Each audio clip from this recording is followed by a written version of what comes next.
ভাই মিলাদের মধ্যে যা পাঠ করা হয় সেটা হলো বহুলাংশে পাঠ করা হয় নবীজির প্রতি দুরূদ। নবীজির প্রতি দুরূদ পাঠ করা এটা ভালো কাজ না খারাপ কাজ? শুধু কি ভালো কাজ?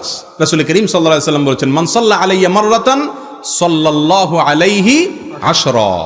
যে ব্যক্তি আমার প্রতি একবার দুরূদ পাঠ করবে, আমার জন্য দুরূদ পাঠ করা মানে নবীর জন্য দোয়া করা, একবার দোয়া করবে আল্লাহ তাআলা তার প্রতি 10 বার রহমত নাজিল করবেন। এই জন্য দুরূদ পাঠ করা ভালো জিনিস, কিন্তু দুরূদ পাঠের জন্য একত্র হওয়ার নাম হলো মিলাদ। দুরূদ পাঠের জন্য সবাই একত্র হওয়ার নাম কি? মিলাদ। কোরআন এবং হাদিসে দুরূদ পাঠের আমলটাকে ইন্ডিভিজুয়াল আমল হিসাবে রাখা হয়েছে, এটা যার যার আমল, এটার জন্য একত্র হওয়ার কোনো প্রয়োজন। হজ একা একা করার জিনিস না, 5 ওয়াক্ত নামাজ পুরুষরা একা একা পড়ার জিনিস না, এখানে জামাতে পড়তে হয়। কিন্তু দুরূদ এটা পার্সোনাল, ওযু যেরকম যার যারটা করবে, দুরূদটাও যার যারটা সে করবে, এর জন্য একত্র হওয়ার কোনো প্রয়োজন